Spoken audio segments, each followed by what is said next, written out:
There's no doubt that the Montana Territory raised its share of famous gunslingers in the wild years after the Civil War. Men like Shadow Mike Johnson, Iron Will Barrett, the well-known Davis brothers, and the feared Deadeye Tom Fletcher. But maybe none left a more mysterious story than Nathan Ghost Hopkins, a man whose very name would later make even the toughest outlaws shiver with fear. A quiet rancher turned avenging angel, said to have sent 27 men to their graves, who once coldly said, "Some men choose the path of violence. I simply became what happens because of their choice." Join me today as we look into the story of the man they called Ghost, the silent protector of Red Valley, who proved that the deadliest hunters are the ones you never hear coming. Before we jump back in, tell us where you're listening from. And if this story moves you, make sure you're subscribed, because tomorrow I've saved something extra special for you. The town was like many others growing across the frontier, a dusty main street lined with weathered buildings, where hope and desperation danced together in the shadow of the towering Rocky Mountains. It was the kind of place where most folks minded their own business, which is exactly why Nathan Hopkins chose it. He rode in on a cool April morning, leading a pack mule loaded with supplies, his black coat catching the mountain wind. Those who saw his arrival would later remember two things: the special Colt Navy gun worn high on his hip, and the fact that he barely spoke above a whisper when he asked directions to the land office. The townspeople of Hope Springs were used to strangers passing through, but something about Hopkins was different. He carried himself with a quiet confidence that some mistook for shyness. Sheriff Carl Dawson, an experienced lawman who'd seen his share of gunfighters and outlaws, watched the newcomer from the shade of his office porch. "There's two kinds of quiet men in this territory," he'd later write in his journal. "Those who ain't got nothing to say and those who've seen too much to speak of it. Hopkins struck me as the latter."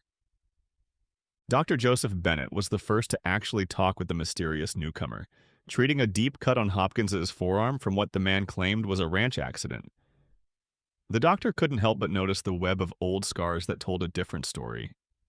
Bullet wounds, knife marks, the kind of history written in flesh that no simple rancher should have. But Bennett was a man who understood keeping secrets, and the questions he didn't ask spoke volumes about the respect Hopkins quickly earned in the community. Within a week, Hopkins had bought the old Turner Ranch, 500 acres of prime grazing land nestled in a remote corner of Red Valley.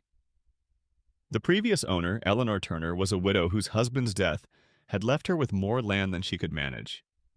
She'd been holding out for the right buyer, turning down offers from both the Miller gang and various cattle barons who'd tried to pressure her into selling. "There was something in his eyes," Eleanor would later tell Rebecca Mitchell, the local store owner, "something that made me feel safe about selling to him, like he'd protect the land the way Thomas would have wanted." She wasn't wrong about Hopkins' protective nature, though she couldn't have imagined just how far that instinct would eventually reach. The man settled into his new property with careful precision. He repaired fences, rebuilt the barn, and started raising a modest herd of cattle. He paid his bills on time, attended church on Sundays, though he never sang with the congregation, and politely declined invitations to social gatherings. When spoken to, he responded with nods or the shortest of answers, earning him the local nickname, Silent Hopkins. Rebecca Mitchell, whose store served as the town's unofficial gathering place, noticed strange details about their new neighbor's shopping habits. He always bought ammunition in bulk, explaining it away as protection against wolves. His eyes would linger on wanted posters, though he never commented on them, and he had an odd habit of positioning himself with his back to the wall, keeping the door in sight at all times. But there were other oddities that didn't escape notice. The way he seemed to appear out of nowhere when trouble stirred in town. How his eyes constantly scanned the horizon during his rare supply runs to Hope Springs. The fact that no one ever saw him without that Colt on his hip, worn with the kind of ease that spoke of years of use. Deputy Frank Rusty Wilson, young and eager to prove himself, once bragged at the saloon that he'd seen Hopkins practicing with his gun in the early morning hours. "Never seen anything like it," he'd whispered, face pale from the memory. 6 bottles, 60 yards, 6 shots, all in the time it takes to draw a breath. But it wasn't the speed that scared me. It was how natural it looked, like breathing. The source of Hopkins' shooting skills might have remained a mystery if not for the arrival of Samuel Sage McAllister that fall. The retired lawman had tracked outlaws across 5 territories before hanging up his badge, and he was sharing drinks with Sheriff Dawson when Hopkins walked past the saloon window. McAllister's hand froze midway to his glass, his weathered face turning pale. "Lord Almighty," he breathed.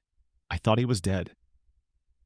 Before Sheriff Dawson could ask for details, fate stepped in with the sound of thundering hoofbeats.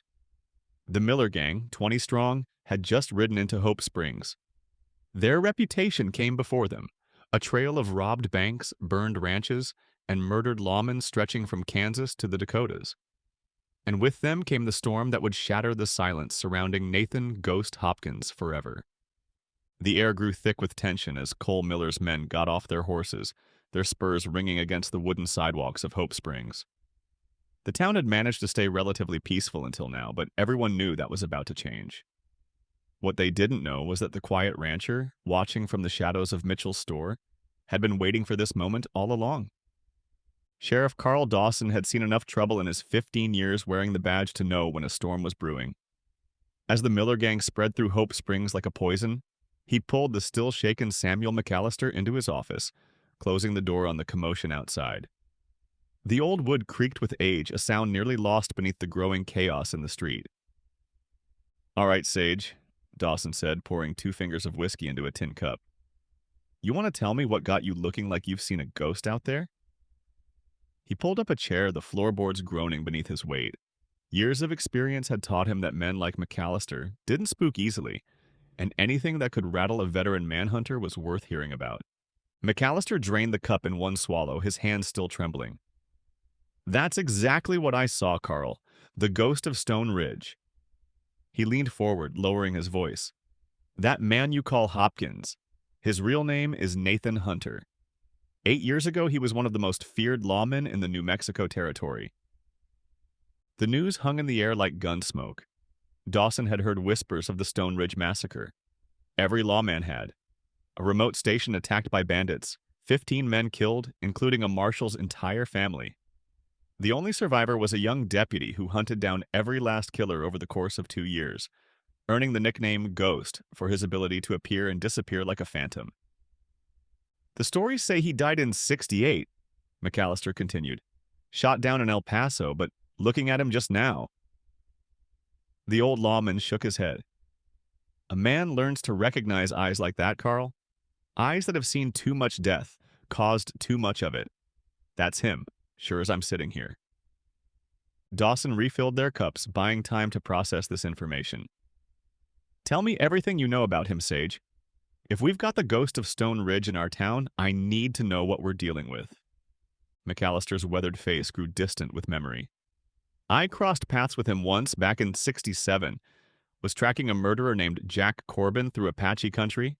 Found Corbin's camp one morning. What was left of it. Hunter had gotten there first. 3 men, all taken down so quick they hadn't even cleared leather. No wasted shots, no signs of struggle. Just cold, precise work."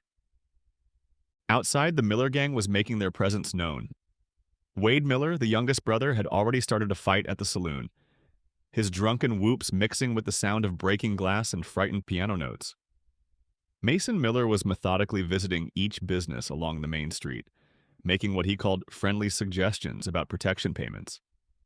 His quiet voice and polite smile somehow made the threats even more scary. Cole Miller himself remained mounted on his black stallion, watching the town with the calculating eyes of a snake sizing up its prey.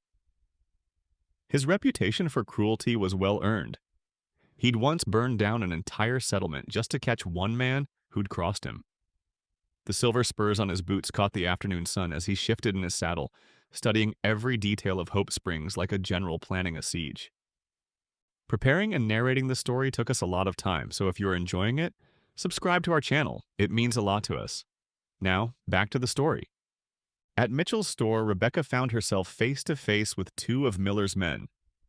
They were going through her inventory, helping themselves to whatever caught their fancy. One was tall and lean with a knife scar running down his neck. The other was shorter but heavily muscled, with a Confederate cavalry hat pulled low over his eyes. Boss wants to talk to you about your business arrangements, the tall one drawled, pushing merchandise off her shelves. The crash of breaking bottles punctuated his words. Times are getting dangerous. Shame if something were to happen to this nice place. The bell above the door chimed softly. Nathan Hopkins stood in the doorway, his quiet presence somehow filling the entire room. He didn't speak, didn't reach for his gun, just stood there with those haunted eyes that McAllister had recognized. The thin mountain sunlight streaming through the windows caught the silver streaks in his dark hair, remnants of whatever horrors had turned a young deputy into the ghost of legend. "This ain't your concern, friend," the taller outlaw said, hand drifting toward his holster. "Best move along before things get unfriendly." Hopkins didn't move. When he finally spoke, his voice was barely above a whisper, but it carried to every corner of the store. "The lady doesn't need any new arrangements." The tension in the store grew thick enough to cut with a knife. Rebecca had never heard Hopkins string so many words together at once. There was something different about his voice now, an edge of steel beneath the quiet tone, like the whisper of a blade being drawn. The outlaws exchanged glances, sizing up the situation. They'd been told the town was soft, easy pickings. The silent rancher in the doorway didn't fit that description. Something in his stance, the way he held himself perfectly still, sent warning signals through their trail-hardened instincts. "Maybe you didn't hear about the Miller gang," the shorter outlaw said, taking a step forward. His hand was twitching near his gun, but he hadn't committed to the draw. "We've killed men for less than—" "I heard," Hopkins interrupted, still eerily calm. "Killed that family in the Dakotas, burned down their home, shot the children first, made the parents watch." His eyes never left them as he spoke, and, in their depths, Rebecca saw something that chilled her more than the outlaw's threats. A cold, calculating fury held in check by iron will. "That was you boys, wasn't it?" The way he said it sent chills down Rebecca's spine. It wasn't a question. It was an accusation, a promise. The outlaw's bravado faltered. They'd bullied plenty of townspeople before, but this was different. This was like standing in front of a coiled rattlesnake, knowing the strike could come at any moment. "We'll let the boss know you need some convincing," the taller one muttered, and they backed out of the store, trying to maintain their dignity while their instincts screamed at them to run. As soon as they were gone, Rebecca turned to thank Hopkins, but he was already moving toward the door. He paused only long enough to say, "Bar your doors tonight, Miss Mitchell. Keep the shotgun close." Then he was gone, leaving only the gentle chime of the bell in his wake. Back in the sheriff's office, McAllister was still piecing together the story for Dawson. After his family was killed, Hunter became something else entirely. Not just a lawman seeking justice, he was vengeance itself. They say he could track a man across bare rock and appear like a spirit in the night. Never used torture, never dragged it out. Just cold, methodical justice. "And you're certain it's him?" Dawson asked, watching through the window as Hopkins crossed the street, his black coat rippling in the mountain wind. "Look at how he moves," McAllister replied. "That's a man who's danced with death so many times they know each other's steps by heart. And if I'm right, Carl, this town's about to see what happens when the ghost decides to haunt the living again." Cole Miller had noticed the exchange at the store. He sat straighter in his saddle, studying the quiet rancher with newfound interest. Something about the man's bearing caught his attention, a familiar hint of danger that he'd learned never to ignore. "Mason," he called to his brother, "send a couple boys out to that Turner ranch tonight. Let's see what our friend's made of." A cruel smile played at the corners of his mouth. "Been a while since we had any real sport in these parts." The sun was setting over Hope Springs, painting the sky in shades of blood red. As darkness crept in, the townspeople hurried to their homes, locking doors and windows. They could feel it in their bones. Violence was coming to their quiet town. The peace they'd known was as fragile as autumn frost, about to be shattered by the collision of old ghosts and new demons. And in the growing darkness, Nathan Hopkins rode toward his ranch, the weight of his past settling around his shoulders like his old black coat. The silence he'd built around himself was about to be broken, and the ghost that Samuel McAllister remembered was stirring back to life. ready to remind the world why some legends are best left undisturbed. The mountain darkness fell thick and heavy over Red Valley, broken only by scattered patches of starlight and a thin moon hanging low on the horizon. At the Turner Ranch, now Hopkins's property, oil lamps burned in the windows of the old two-story house, casting long shadows across the yard where two horses stood saddled and ready. Inside, Nathan Hopkins methodically cleaned his Colt Navy gun, each movement precise and practiced. The weapon had been with him since Stone Ridge, its wooden grip worn smooth by years of use. He'd added a second gun to his arsenal since then, a Remington 1858 conversion, carried in a cross-draw holster on his left side. Both weapons were as much a part of him as his own hands. The sound came just after midnight, the distant crack of a breaking branch, followed by the nervous whinny of his horses. Hopkins put out the lamps with practiced efficiency, moving through the darkness like he'd been born to it. From his window, he could make out 4 riders approaching through the trees, trying to use the woodland's edge for cover. They were good. He had to give them that. Moving in pairs, keeping to the shadows, spreading out to cover all approaches to the house. But good wasn't enough when you were hunting a ghost. Down in Hope Springs, Sheriff Dawson sat in his office with Samuel McAllister, neither man even pretending to sleep. "Have you ever seen him work?" Dawson asked, breaking the long silence. McAllister nodded slowly. "Once. Remember that business with the Carson boys up in Wyoming? 3 of them had a homesteader's family pinned down in their cabin. Hunter came out of a snowstorm like Judgment Day itself. I've never seen anything like it. 3 shots, 3 bodies, all before they even knew he was there. And now we've got him and the Miller gang in the same valley," Dawson mused. "Lord help us all." Back at the ranch, the first of Cole Miller's men was already learning why they called him Ghost. The outlaw never even saw Hopkins, just felt the cold press of steel against his neck, and heard that whispered voice. "Drop the gun, slow and easy." His partner 20 feet away disappeared into the shadows with a muffled grunt. The night seemed to swallow him whole. "How many riders are at the main camp?" Hopkins asked, his voice barely audible above the mountain wind. "Go to hell!" the outlaw spat. "Been there," Hopkins replied.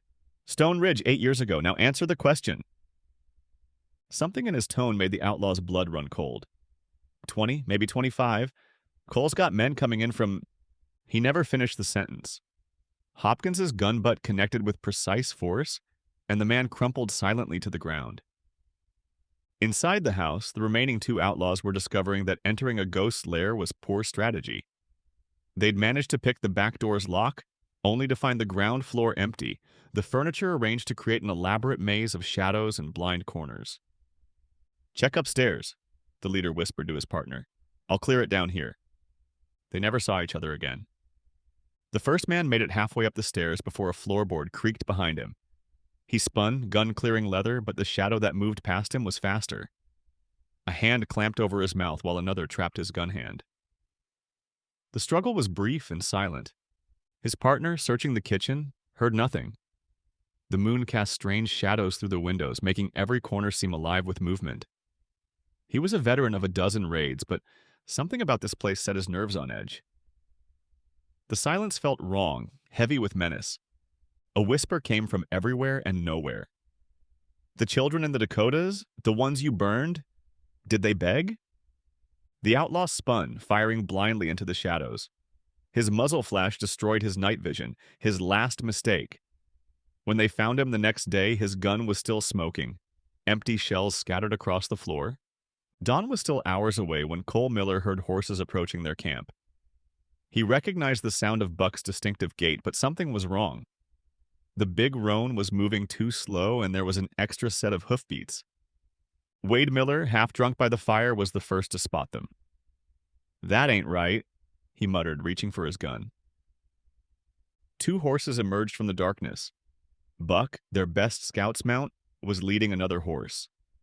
Tied across both saddles were the 4 men they'd sent to the Turner Ranch, all unconscious but alive. A note was pinned to the lead rider's shirt.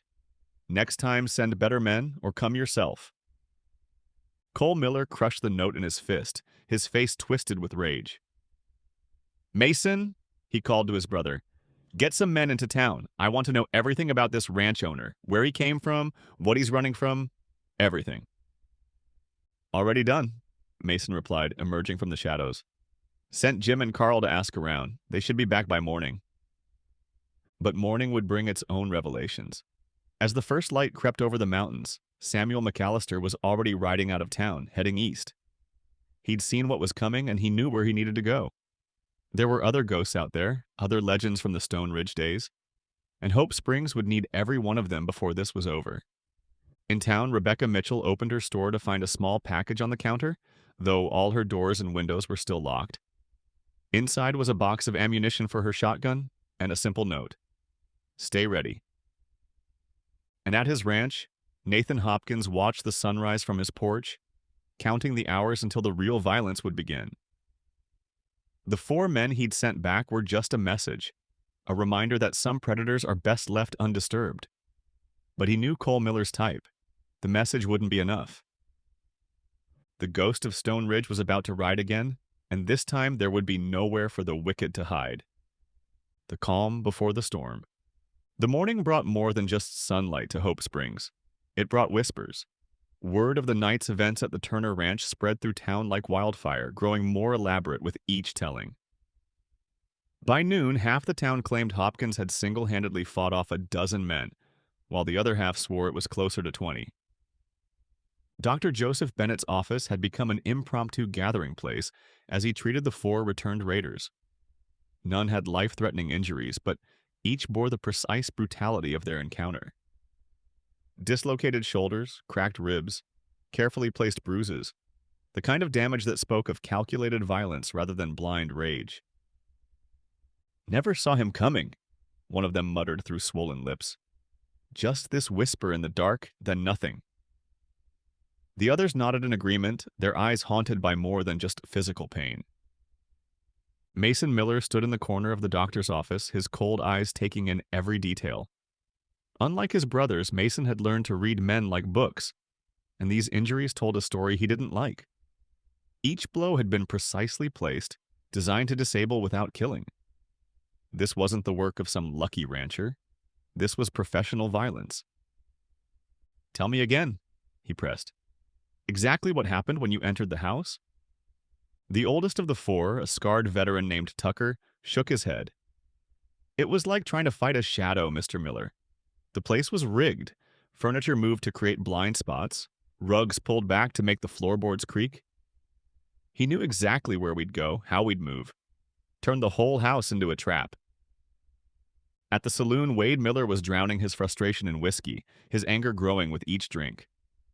Should have burned the whole damn place down, he growled to no one in particular. That's what Cole would have done in the old days. A quiet voice behind him made him freeze. Your brother's smarter than that. Wade turned to find Nathan Hopkins standing at the bar, calmly pouring himself a drink. The saloon fell silent, the piano player's fingers hovering motionlessly above the keys. Got some nerve showing your face in town, Wade snarled, his hand inching toward his gun. Hopkins sipped his whiskey, seemingly unconcerned. Just here for supplies, unless you'd rather continue last night's discussion. The tension in the room was unbearable. Everyone had heard about the night raid by now, and they watched the exchange with a mixture of fear and fascination. Wade Miller's reputation with the gun was well known, but there was something about Hopkins's calm demeanor that made even hardened men nervous. Are you sure you want to do this? Hopkins asked softly. Your brother Cole's the thinker. You've always been more impulsive. Wade's face twisted with rage. How do you... I know all about the Miller gang, Hopkins interrupted. The bank in Dodge City, the massacre at Fort Collins, the bounties on your heads that keep growing. He set his glass down with deliberate care.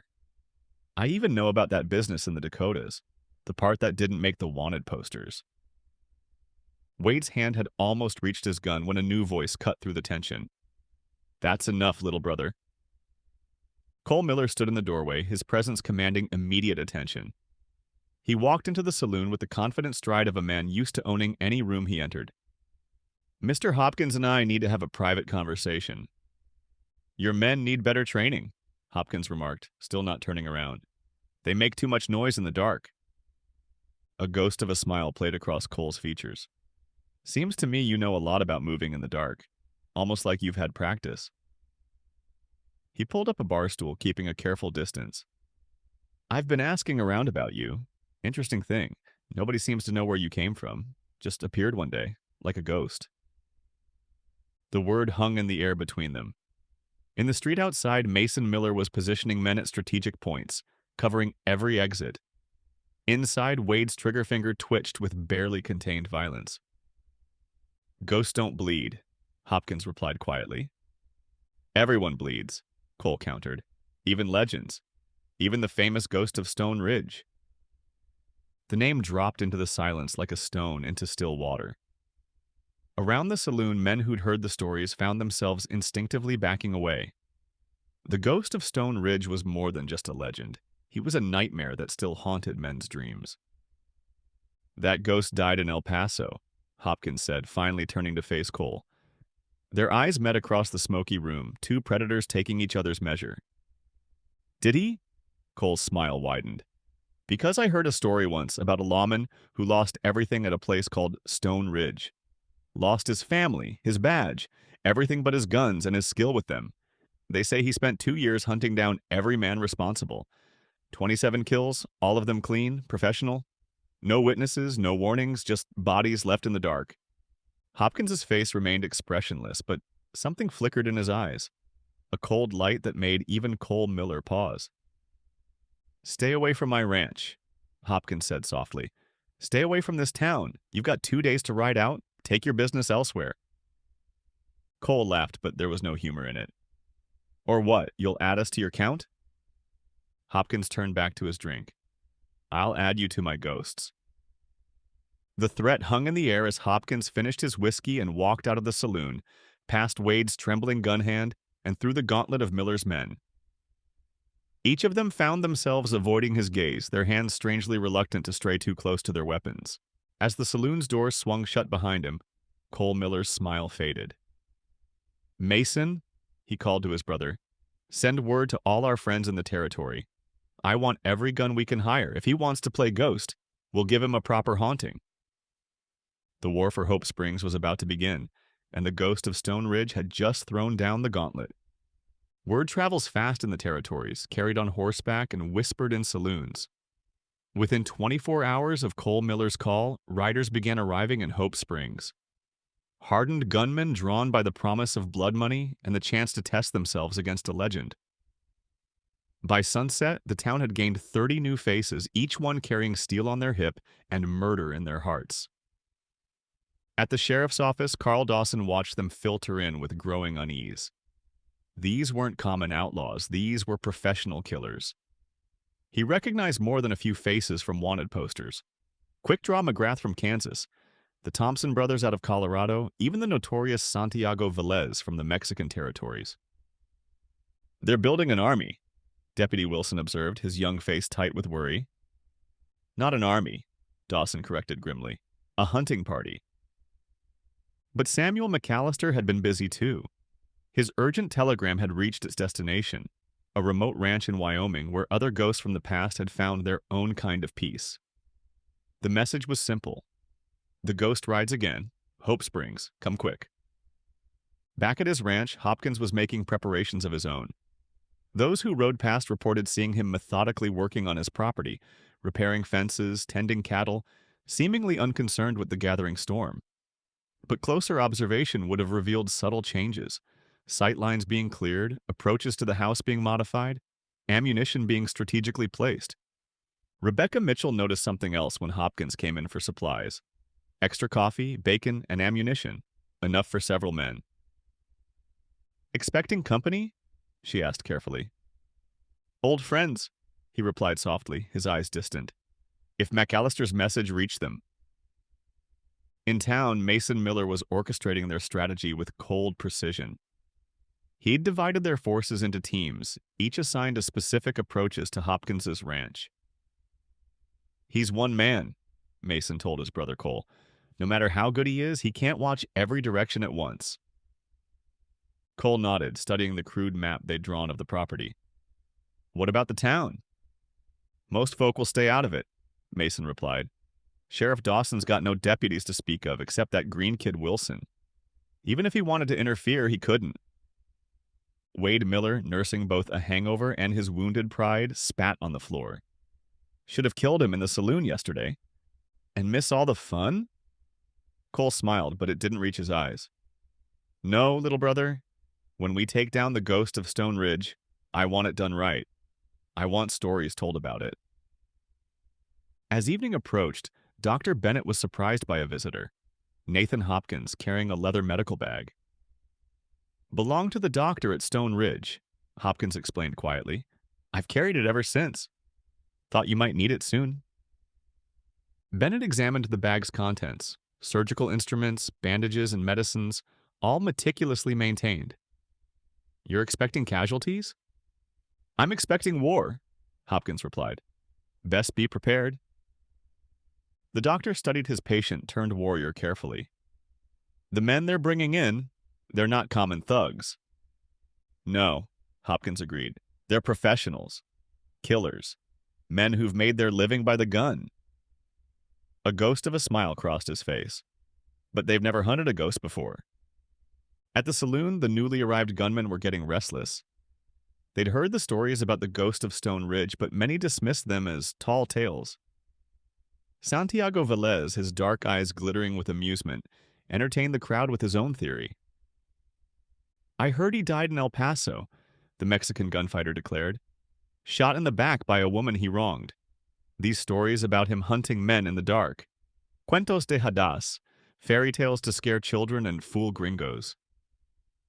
Tell that to the 4 men he sent back last night, someone muttered. Velez laughed. 4 common banditos, surprised in the dark. Tomorrow we will see how this ghost fares against real killers. But not everyone shared his confidence. Quick Draw McGrath, a veteran gunfighter with 11 notches on his ivory-handled Colt, sat quietly in the corner, watching and listening. He'd crossed paths with the ghost once, years ago in New Mexico, had seen firsthand what happened to men who underestimated him.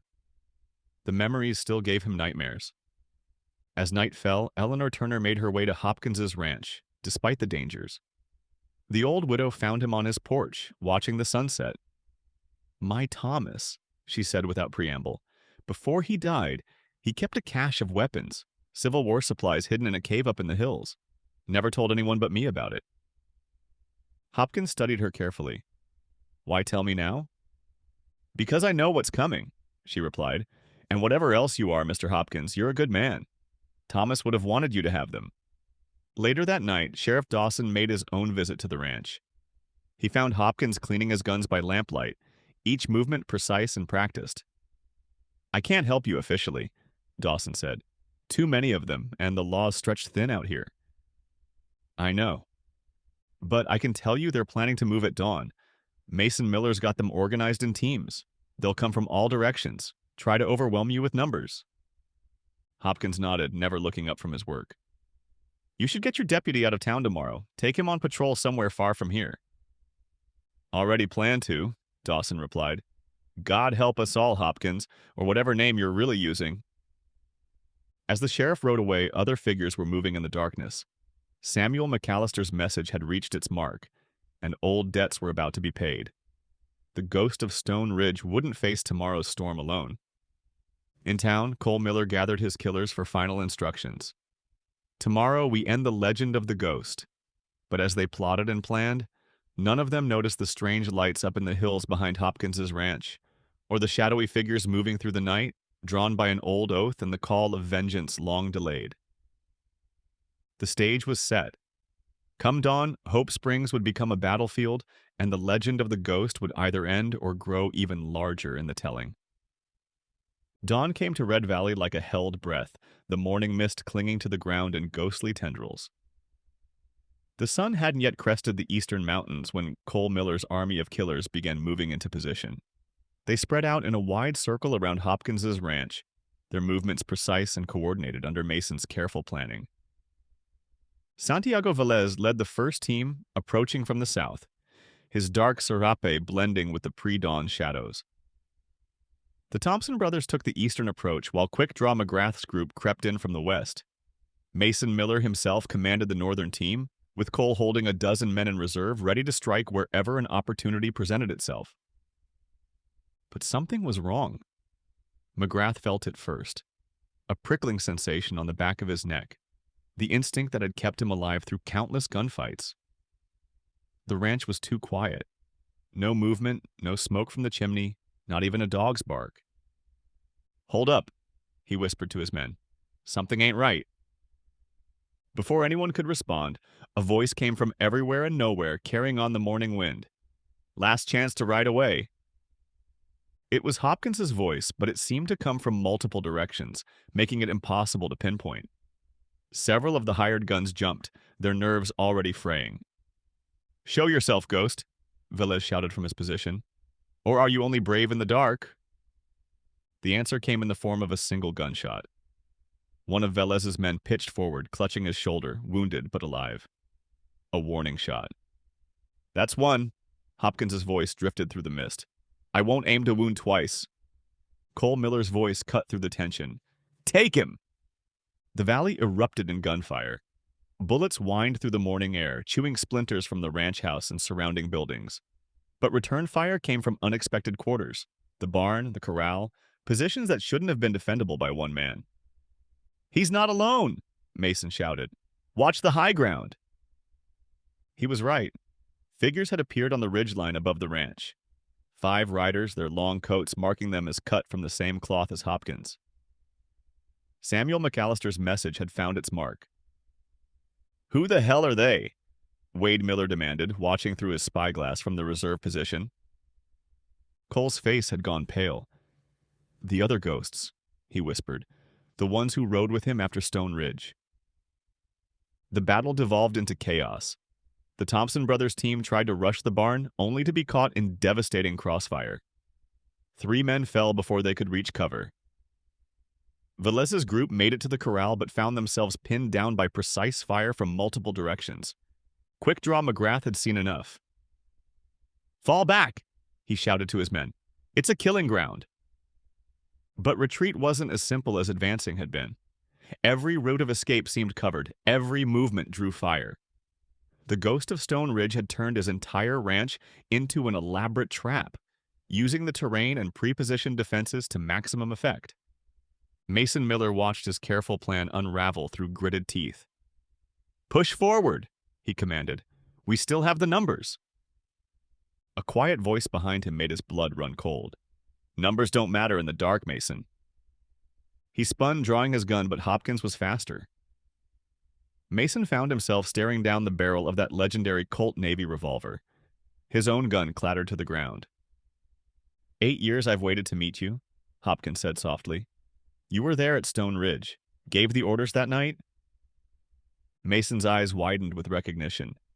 "We thought you were dead." "I was," Hopkins replied. "What you're fighting now is just the ghost." Up on the ridge, the 5 riders began moving down toward the battle.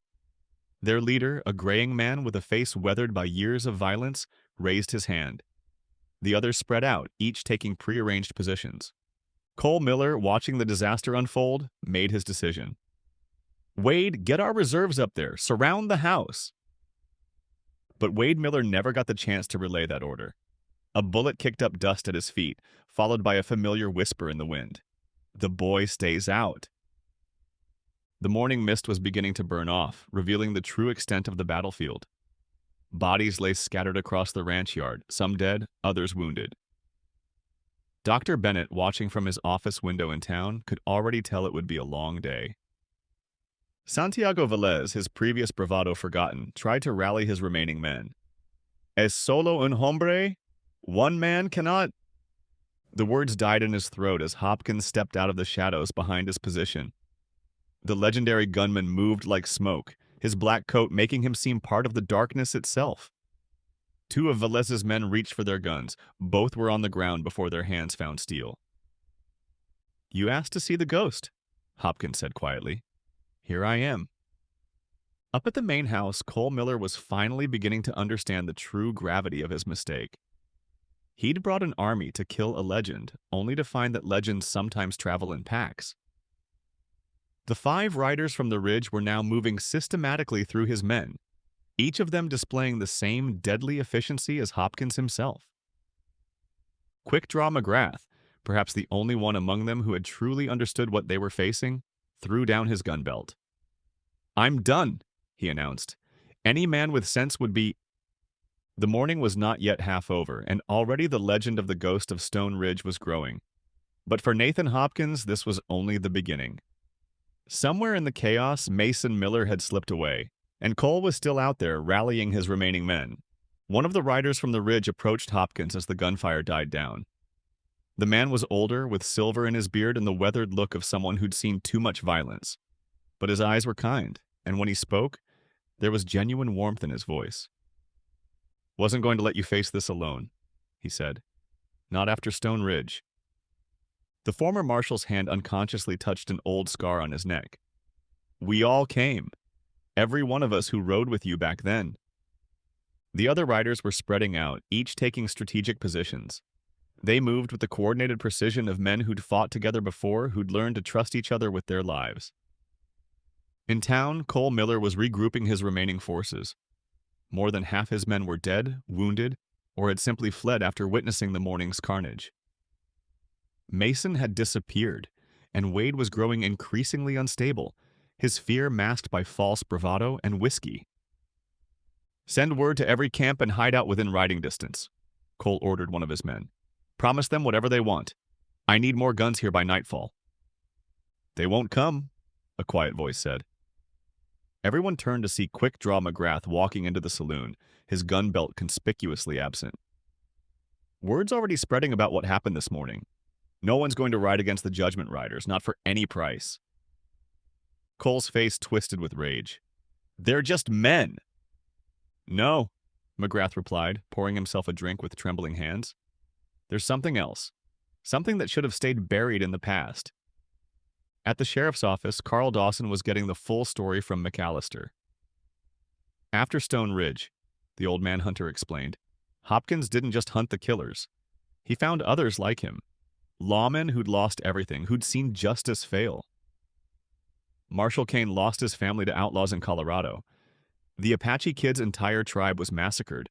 Thompson watched raiders murder everyone in his town." "And they all rode together?" Dawson asked. "For 2 years, they weren't vigilantes. They worked within the law when they could. But when the law failed—" McAllister's voice trailed off. "They called them the Judgment Riders. 6 men who'd seen too much darkness, who'd decided to fight it on its own terms." Back at the ranch, one of the riders, a lean Apache warrior wearing a mixture of native and Western clothing, approached Hopkins. "Riders coming," he reported, "from the east, but not enemies." Minutes later, a group of horsemen emerged from the tree line, led by a familiar face. Sheriff Jim Hawthorne from Bitter Creek, followed by a dozen deputies and lawmen from neighboring counties. "Heard there was trouble," Hawthorne called out. "Thought you could use some official support." Marshall Kane smiled grimly. "The laws finally decided to take a stand?" "The laws decided it's time to clean house," Hawthorne replied. "Miller Gang's been a plague on this territory for too long. Figure if the Judgment Riders are back together, might as well make it official." But while reinforcements arrived at the ranch, Mason Miller was making his own discoveries in town. In the telegraph office, he found messages that made his blood run cold. Communications between McAllister and lawmen across 3 territories, all converging on Hope Springs. "Cole!" he burst into the saloon. "It's a trap! It always was. Hopkins didn't just happen to settle here, he chose it. Chose us. He's been planning this for months." Cole Miller's face went pale as the implications sank in. All this time they'd thought they were the hunters, but the ghost of Stone Ridge had been hunting them since the beginning, using himself as bait to draw them in. Wade, drunk and terrified, drew his gun. "Then let's burn him out, burn the whole valley." "It's too late for that," Mason said quietly. "Look." Through the saloon window, they could see riders appearing on the ridgelines surrounding Hope Springs. Lawmen, marshals, and territorial rangers, drawn by the promise of ending the Miller Gang once and for all. At the ranch, Hopkins stood with his old companions, checking weapons and preparing for the final confrontation. Each man carried his own ghosts, his own reasons for being there. They'll try something desperate now, Marshal Kane observed. Cole Miller won't go down easy. No, Hopkins agreed, his voice barely a whisper. But he'll go down. He checked his Colt one last time, the weapon that had seen him through so many dark nights. It ends today, one way or another. The sun was past its zenith now, the afternoon shadows beginning to lengthen. In Hope Springs, civilians were being evacuated, leaving the streets eerily empty. Everyone could feel it, the calm before the storm. The moment when legends either die or are born. The ghost of Stone Ridge was about to write his final chapter, and he'd brought an army of ghosts to help him do it. As afternoon shadows lengthened across Hope Springs, the town had become a powder keg waiting for a spark. Cole Miller's remaining men, barely 20 of the original force, had barricaded themselves in several buildings along Main Street. The lawmen who'd arrived with Sheriff Hawthorne took up positions on the outskirts, while the Judgment Riders moved like shadows through the empty streets. In the saloon, Cole Miller was reaching the dangerous calm that came with desperation. "Mason," he called to his brother, "take 10 men through the back alleys. Get to the livery stable. We'll need fresh horses." But Mason Miller, always the strategist, saw through his brother's plan. "You're not thinking of trying to break out? They've got every road covered." "Better than dying in this tomb," Wade snarled, his eyes wild with fear and whiskey. Outside, thunder rumbled in the distance. A storm was rolling in from the mountains, dark clouds gathering like spectators to the coming violence. Nathan Hopkins stood in the shadows of Rebecca Mitchell's store, watching the saloon with predatory patience. Marshal Kane appeared beside him, moving as silently as his former student. "Thompson's positioned at the church tower," Kane reported. "Apache Kid's got the back alleys covered. No one's slipping out this time." Hopkins nodded, his voice barely a whisper. "And the civilians?" "Doc Bennett's got most of them in the basement of his office. Rebecca and Eleanor insisted on staying to help with the wounded." A wry smile crossed Hopkins's face. "Brave women." "Brave town," Kane agreed. "Deserves better than being the Miller Gang's personal hunting ground." Inside the saloon, Cole was growing increasingly agitated as his options dwindled.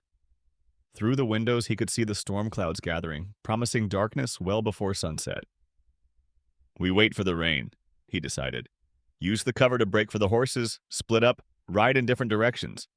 They can't catch us all." "They won't have to," Mason replied grimly. "They'll just follow whoever's trailing blood. That's how he worked after Stone Ridge. Wounded one, followed him to the others." Wade's hand tightened on his bottle. "How do you know so much about it?" Mason's face went dark. "Because I was there that night. Helped plan the raid, watched them burn the marshal's house with his family inside. All except his young deputy." His voice trailed off as the implications of his words sank in. Cole's eyes widened. "The deputy? Hopkins was the deputy?" The first heavy drops of rain began to fall as Mason nodded. "We thought he'd died in the fire. By the time we realized he'd survived, he'd already started hunting us. 2 years he spent tracking down everyone who was there that night. Everyone except us," Cole finished. "Because we'd already made a name for ourselves. Too many men, too well protected. Until now." Thunder cracked overhead as the storm broke in earnest. Rain drummed on the roof of the saloon, and lightning flashed across the darkening sky. In that brief illumination, Cole caught a glimpse of movement outside, figures taking up new positions in the gloom.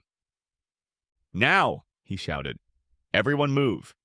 The Miller gang burst from their hideouts like startled rabbits, running for the livery stable through the curtain of rain.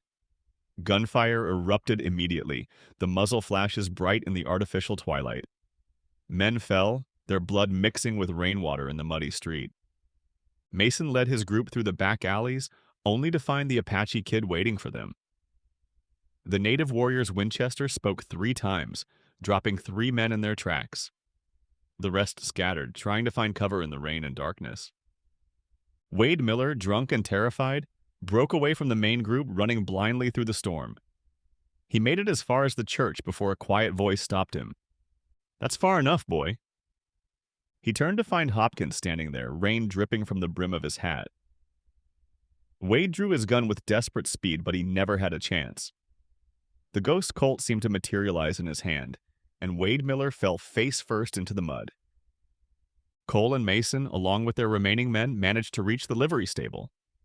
They began saddling horses with frantic haste, knowing every second brought death closer. "We can still make it," Cole insisted, his voice rising to be heard over the storm. "Split up, every man for himself. Head for—" "No one's leaving." The voice came from the shadows. Hopkins stepped into view, followed by Marshal Kane and the other Judgment Riders. Lightning flashed, illuminating them like avenging angels. 8 years, Hopkins said quietly. 8 years I've waited for this moment. Watched you hurt people, burn homes, destroy lives, just like you did at Stone Ridge. Mason raised his hand slowly. "We can talk about this. Make a deal." "We're past deals," Marshal Kane growled. "Past mercy, past everything except judgment." Cole Miller, knowing it was over, went for his gun with all the speed that had made him famous. For a moment, the stable was filled with thunder, both from the sky and from multiple revolvers. When the echoes died, Cole Miller lay dead in the straw, his final expression one of disbelief. Mason made no move for his weapon. He simply stood there, rain dripping from his clothes as Hopkins approached. "Do it quickly," he said quietly. "I was there that night. I deserve it." Hopkins studied him for a long moment. "Yes," he finally replied. "You do." The Colt roared one final time, and the last of the Miller gang fell. Outside, the storm was beginning to pass.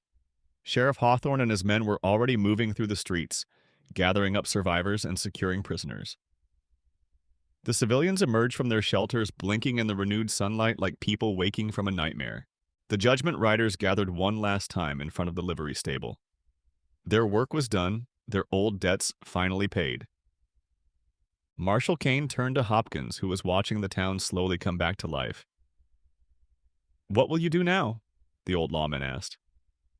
Hopkins looked at his ranch in the distance, then at the town he'd helped liberate.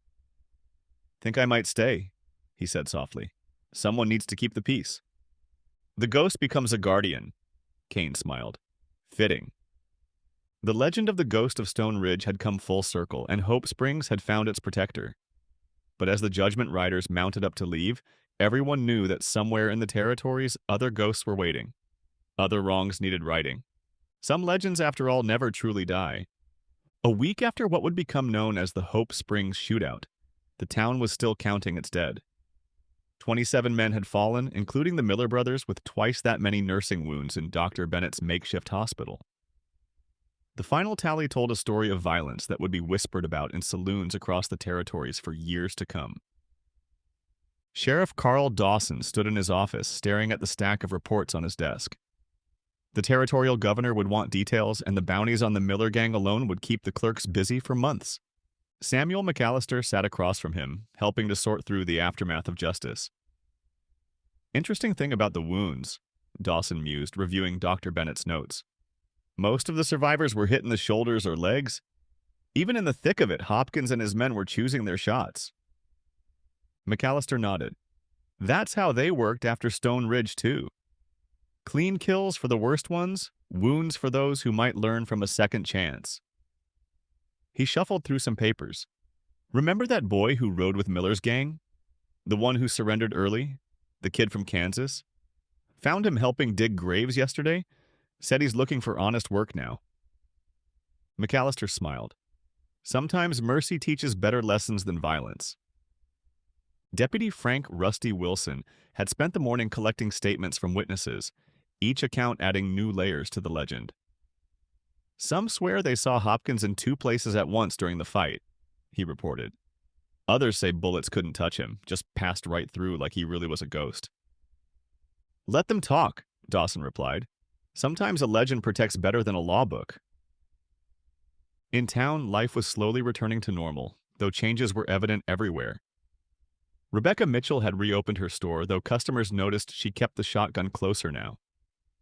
Eleanor Turner had taken to bringing food to the wounded, even those who'd ridden with Miller. "Hate the sin, not the sinner," she'd say, though she never lingered long near the survivors.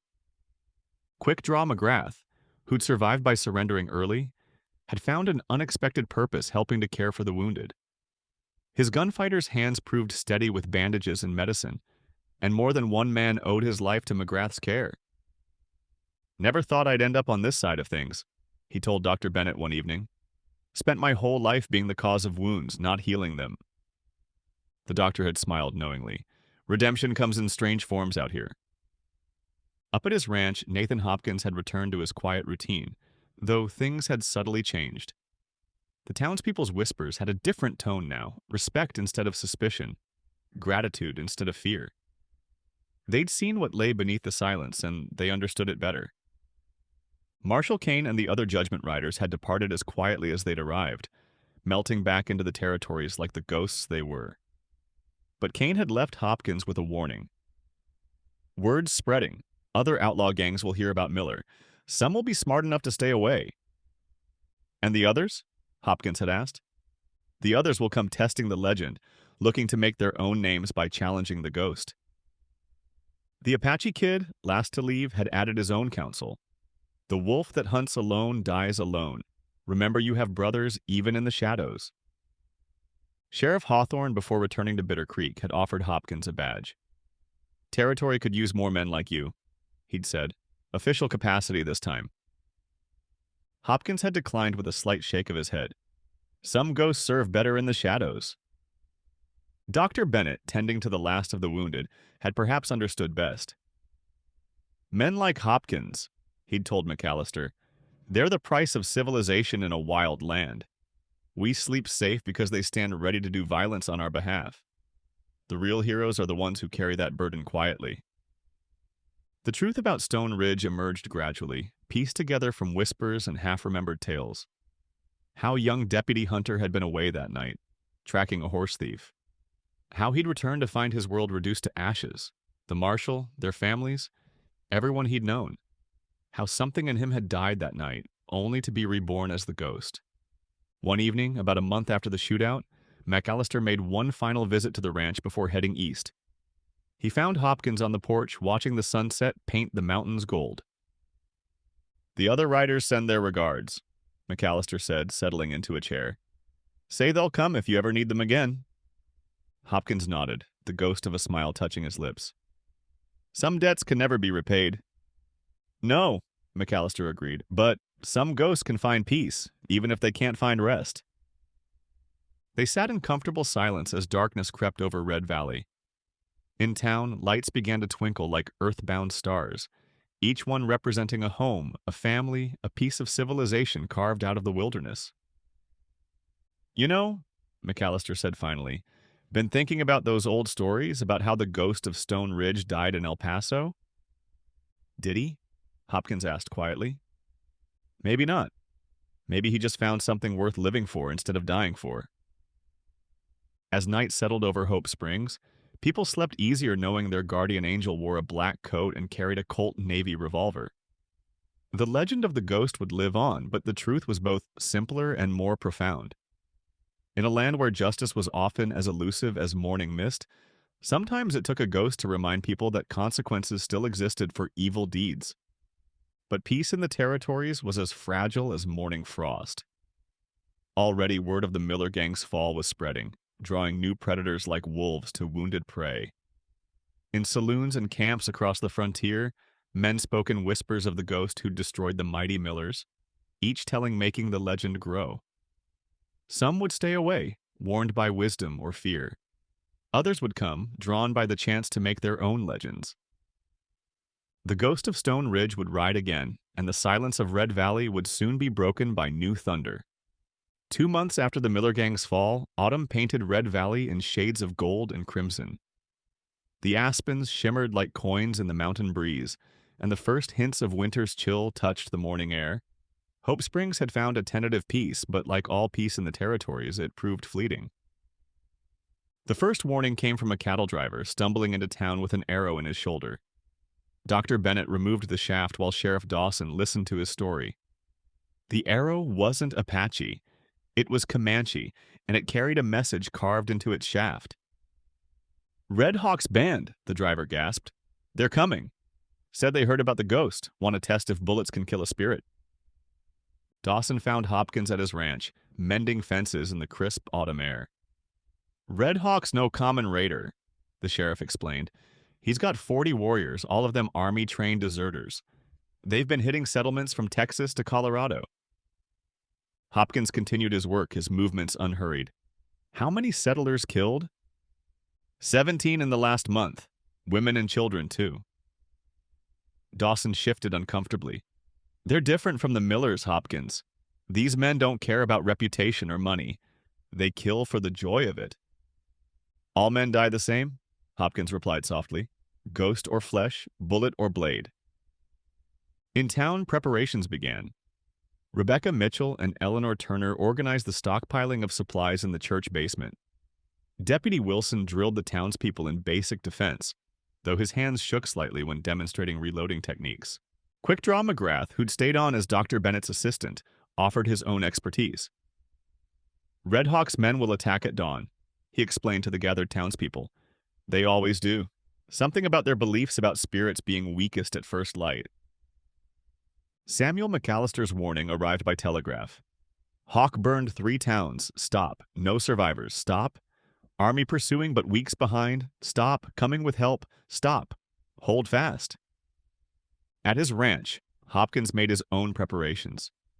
He rode the boundaries of his property, setting up the same kind of elaborate defenses that had helped defeat the Millers. But there was a different quality to his work now. These traps were meant to kill, not wound. Eleanor Turner visited him one evening, bringing a pouch of dried herbs. My Thomas learned these from the Cherokee, she explained. Burn them at night. The smoke confuses horses, making them skittish. Might give you an edge. Hopkins accepted the gift with a nod. You should leave town, he said quietly. All of you, at least until this passes. This is our home, she replied firmly. We didn't run from the Millers, won't run now. The next day brought more refugees from the east, each with their own stories of Red Hawk's brutality. Dr. Bennett worked tirelessly, treating wounds and gathering information. A pattern emerged. The Comanche band was moving deliberately toward Hope Springs, leaving a trail of destruction that seemed designed to draw attention. They're sending you a challenge, Dawson told Hopkins, making sure you can't ignore them. I know, Hopkins checked his Colt methodically. That's their first mistake. Rebecca Mitchell found him in her store that afternoon, stocking up on ammunition. I heard things, she said hesitantly, about you having experience with the Comanche after Stone Ridge.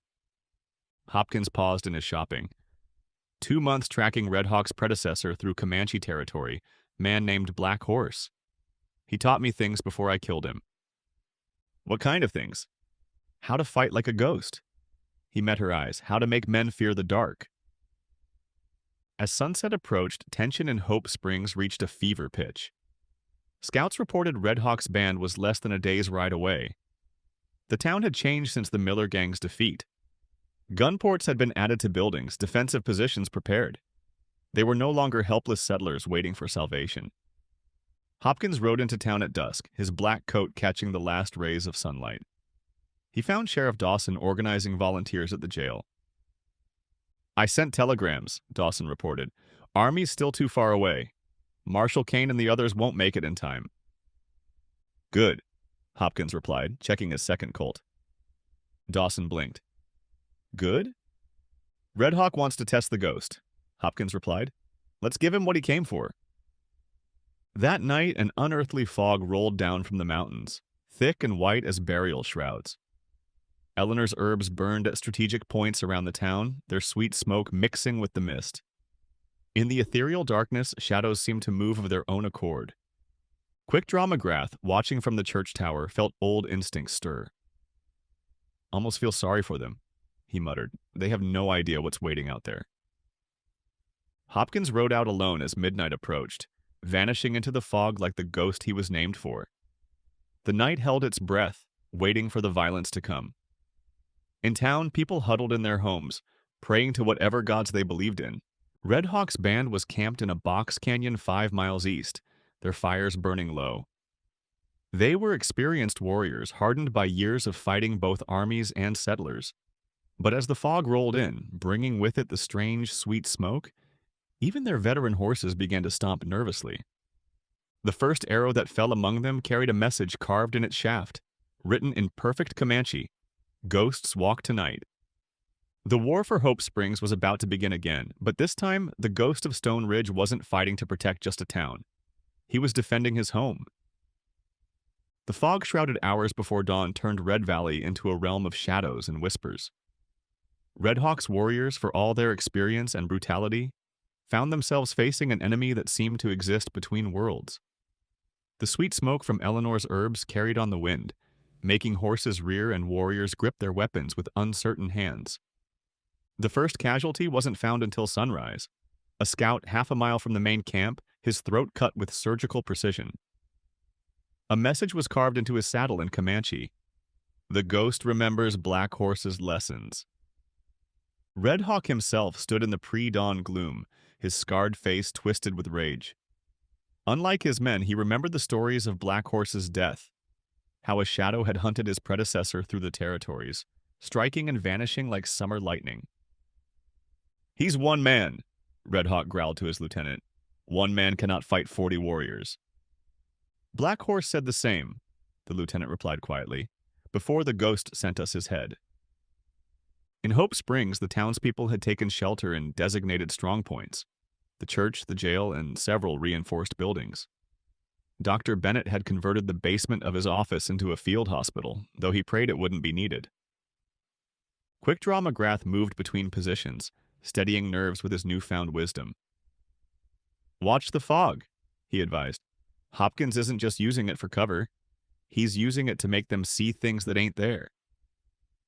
Sheriff Dawson, positioned in the church tower with Deputy Wilson, saw the truth in those words. Shapes moved in the mist, some real, some merely tricks of shadow and imagination. Occasionally a scream would pierce the pre-dawn silence, followed by the thunder of panicked horses. "He's hunting them," Wilson whispered, his young face pale in the darkness. "Like a wolf culling the herd." "No," Dawson corrected grimly, "like a ghost teaching men to fear the dark." Red Hawk's band began to fragment as fear took hold.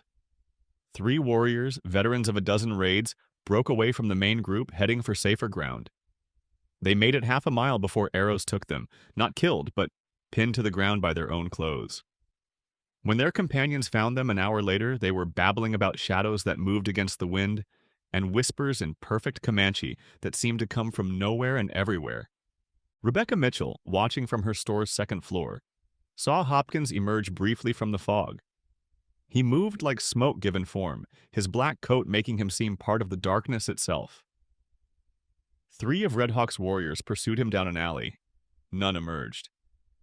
"It's not just skill," she later told Eleanor. "It's like he's become what they feared he was." The old widow nodded knowingly. "Sometimes, child, the legend becomes the truth." As dawn approached, Red Hawk made his decision. Gathering his remaining warriors, now barely 30 strong, he prepared to charge the town.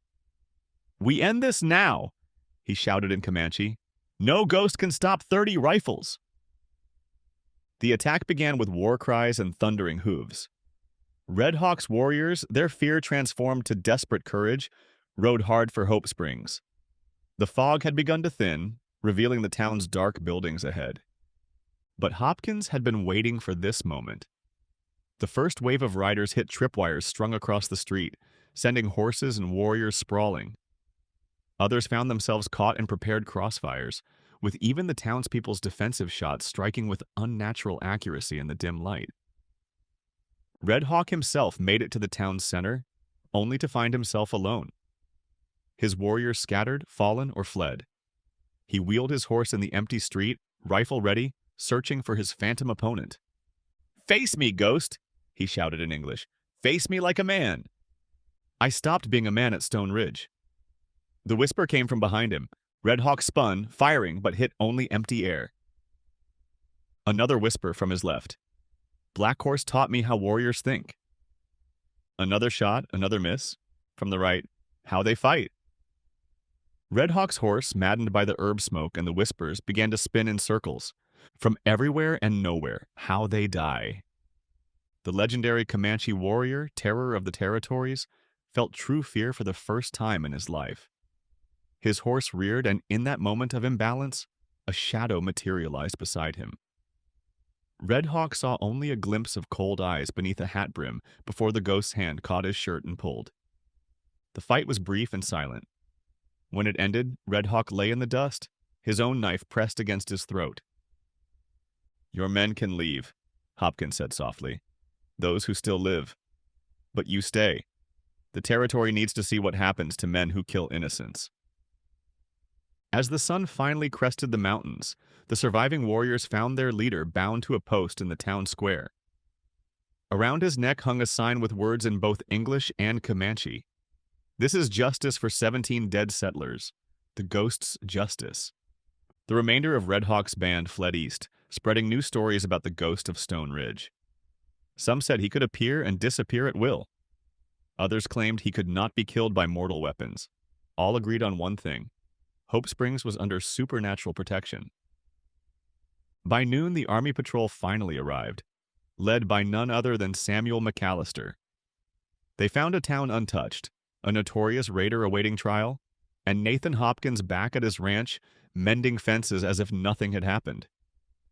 "You missed quite a show," Sheriff Dawson told McAllister. The old manhunter smiled, watching Hopkins in the distance. "No," he said quietly. "I think we all just witnessed the birth of a new legend." Red Hawk's defeat sent ripples through the territories like stones cast in still water. In saloons from Texas to Dakota Territory, men spoke in hushed tones about the ghost who defeated 40 warriors using shadow and fear. Each telling grew more elaborate until the legend seemed larger than life itself. But other ears were listening to these tales and other minds were plotting.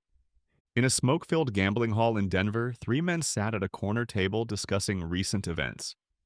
Their leader, a sharp-featured man named Victor Drake, had built his reputation on carefully planned train robberies. Unlike common bandits, he approached crime like a military campaign. "Hope Springs," Drake mused, studying a territorial map. "One man turned it into a fortress. First the Millers, now Red Hawk's band. Makes you wonder what he's protecting." His companion, a former Army scout named Harris, shifted uncomfortably. "Maybe we should leave it alone, boss. Even McGrath quit rather than face him." "McGrath was a gunfighter," Drake replied dismissively. "We're something else entirely, professional men with professional methods." In Hope Springs itself, life had taken on a new rhythm. The town had grown in the wake of its victories, attracting settlers who valued safety over opportunity. New buildings rose along Main Street, and talk began of bringing the railroad through. Sheriff Dawson found Hopkins at his ranch one crisp morning, watching the construction of a new barn. Several townspeople had volunteered to help, eager to repay their silent guardian. "Got a wire from the territorial marshal's office," Dawson said, handing over a telegram. "They're moving Red Hawk to Fort Laramie next week for trial. His remaining warriors are offering gold for his rescue." Hopkins read the message without comment, then fed it into the morning fire. "They won't try here," he said quietly. "They fear the ghost more than they love their leader." Rebecca Mitchell's store had become something of a gathering place where townspeople shared news and rumors. She'd noticed changes in Hopkins since Red Hawk's defeat. Subtle things like how he lingered longer during his supply runs, occasionally even engaging in brief conversations. "He's putting down roots," Eleanor Turner observed one afternoon, watching Hopkins through the store window. "Coming to terms with having a home again." But dark clouds were gathering on the horizon. Victor Drake's organization had begun moving pieces into position with chess-like precision. Men arrived in Hope Springs individually or in pairs, posing as traders, craftsmen, or settlers. Each carried detailed instructions and schedules. Quick Draw McGrath, whose reformation had earned him a deputy's badge, noticed the pattern first. "Too many new faces," he told Dawson. "All men, all traveling light, all asking casual questions about the town's defenses." Samuel McAllister's latest letter brought its own warnings. "Watch for a man named Drake, West Point educated, turned outlaw after the war. Specializes in complex operations. Last job killed 12 guards without firing a shot. Used poison gas." At his ranch, Hopkins sensed the changing winds. He spent more time observing the town from his porch, noting faces and movements. The tactical mind that had served him since Stone Ridge categorized threats and calculated responses. Dr. Bennett, bringing news of suspicious injuries among the newcomers, found him cleaning his Colts one evening. "They're professionals this time," the doctor warned. "Military trained. I recognize the way they carry themselves." "Good," Hopkins replied softly. "Professionals respect preparation. Makes them predictable." But Drake's planning went deeper than anyone suspected. His men had spent weeks mapping every approach to the town, every defensive position, every routine. They'd studied the stories of the Miller Gang's defeat and Red Hawk's failure, learning from others' mistakes. "The Ghost relies on fear," Drake told his lieutenants during a secret meeting outside town. "Take that away and he's just a man, and men can be killed." The autumn days grew shorter, shadows lengthening across Red Valley like nature itself was preparing for the coming storm. Rebecca noticed supplies going missing from her store's basement. Mining equipment, chemicals, things that seemed random until a pattern emerged. Deputy Wilson, now more confident in his role, connected the dots. "They're not planning a straight fight," he reported to Dawson. "These are components for explosives, gas weapons. They're going to hit us with something new." Hopkins received the news with characteristic calm, but those who knew him well saw the subtle tension in his movements. The Ghost of Stone Ridge had faced many enemies, but never one who thought like a general. Eleanor Turner, perhaps understanding better than most, brought him another gift, not herbs this time, but an old journal. "Thomas kept records of his time in the Army Corps of Engineers," she explained. "Might be useful against men who think like soldiers." The town itself seemed to hold its breath, waiting for the coming conflict. New defensive measures appeared. Hidden stockpiles of ammunition, escape routes, signals arranged between buildings. The lessons learned from previous battles had not been forgotten. One evening, as sunset painted the mountains gold, Rebecca found Hopkins standing in her store's doorway. For once, he broke his silence without prompting. "Drake's men are watching the ranch," he said quietly, "planning something big." "The town will stand with you," she replied. "We're not the same people they think we are." A ghost of a smile touched his lips. "No," he agreed. "We're something they've never faced before." As night fell over Hope Springs, lights twinkled in windows like stars fallen to earth. Each one represented not just a home, but a point of resistance. The Ghost of Stone Ridge had defended this town with shadow and fear, but the coming battle would require something more. The legend was about to evolve again, and Victor Drake was about to learn why some shadows are best left undisturbed. The winter of 1873 came early to Red Valley, bringing bitter winds and long nights. Victor Drake chose the darkest night of November to spring his trap, when a new moon left Hope Springs wrapped in absolute darkness. His plan, months in the making, began with absolute silence. 4 teams of men moving with military precision took up positions around the town. They carried not just guns, but sophisticated weapons. Gas grenades manufactured in Chicago, explosive charges designed for safe cracking, even primitive smoke machines meant to counter Hopkins's famous fog tactics. "Remember," Drake had instructed, "the Ghost is just a man. Strip away his shadows, his tricks, and he'll fall like any other." But Hope Springs had changed since the days of the Miller Gang.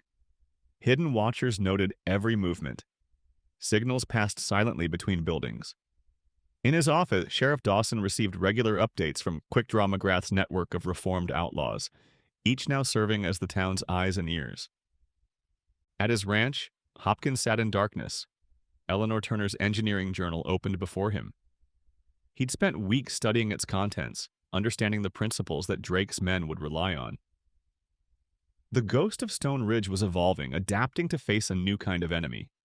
The attack began at midnight with a series of coordinated explosions, not aimed at buildings, but at strategic points around town. The blasts were meant to create chaos, to disrupt the darkness that Hopkins used as his weapon. Drake's men moved in behind rolling clouds of chemical smoke, wearing masks to protect themselves.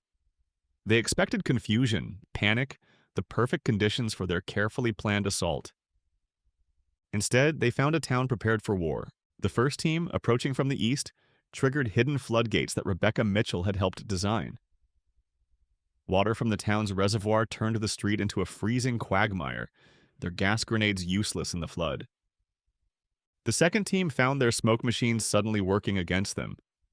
The winds, channeled by newly constructed buildings, created a backflow that blinded their advance. Deputy Wilson's volunteers, positioned on rooftops, picked them off with disturbing accuracy. Something's wrong, Drake realized, watching from his command position. They knew we were coming. They've prepared for everything. But his greatest shock came from the ranch. As his main force approached Hopkins's property, they found not darkness, but brilliant light. Mirrors, positioned according to Eleanor's engineering principles, reflected moonlight across the grounds. Every shadow was exactly where Hopkins wanted it. The Ghost had turned their own tactics against them. In town, Dr. Bennett and his team were ready for casualties, but something unexpected was happening. The wounded brought in weren't townspeople. They were Drake's men, each disabled with surgical precision. "He's not just fighting them," McGrath observed, helping with the wounded. "He's dismantling them, like a master taking apart an amateur's work." The battle shifted as Drake's carefully laid plans crumbled. His men, trained for coordination and precision, found themselves isolated and outmaneuvered. Every contingency they'd prepared for was turned into a trap. Samuel McAllister, arriving with a squad of territorial marshals, found most of the work already done. "Never seen anything like it," he told Dawson. "They came with an army, and he turned the whole town into his weapon." The end came not with a grand shootout, but with quiet efficiency. Drake, attempting to rally his remaining forces, found himself suddenly alone in the street. The Ghost's whisper came from everywhere and nowhere. "You studied the wrong lessons." Drake spun, firing at shadows. "Show yourself!" "You learned how I fought the Millers." Hopkins's voice moved like wind. "How I defeated Red Hawk." Another shot, another miss. "But you never asked why I chose this town." The final confrontation was almost anticlimactic. Drake, his sophisticated plans in ruins, found himself facing Hopkins in the pre-dawn light. The Ghost's expression was almost pitying. "You thought I was the only thing protecting Hope Springs," Hopkins said softly. "You never realized what the town had become." The morning revealed the full extent of the victory. Drake's entire organization, more than 50 men, had been captured or driven off. Their weapons and plans were confiscated, their carefully constructed network exposed. But more importantly, Hope Springs had proven itself. The town had fought not just behind Hopkins, but alongside him. The legend of the Ghost had become something larger, a symbol of what determined people could achieve together. In the aftermath, changes came to Red Valley. The railroad, impressed by the town's organization, finally approved a new spur line. Settlers arrived in greater numbers, drawn by stories of safety and community. Hopkins remained at his ranch, still quiet, still watchful. But he was no longer alone in his vigil. The town had learned to guard its own peace, to stand against the darkness in its own way. Rebecca found him on his porch one evening, watching the sunset paint the snow-covered mountains. "Will there be others?" she asked. "Other men like Drake coming to test the legend?" "Always," he replied softly. "But they'll find more than a ghost waiting for them now." The legend of the Ghost of Stone Ridge had come full circle. What began with a lone avenger haunted by past tragedies had become a story of redemption, not just for one man, but for an entire community. As winter settled over Hope Springs, people spoke not just of the silent rancher who protected them, but of the town itself. A place where good people had learned to stand against evil, where a ghost had taught them not to fear the dark. The West was still wild, still dangerous, but in one corner of the territories, the darkness had learned to fear those it meant to prey upon. And in the end, that was a legend worth more than all the others combined.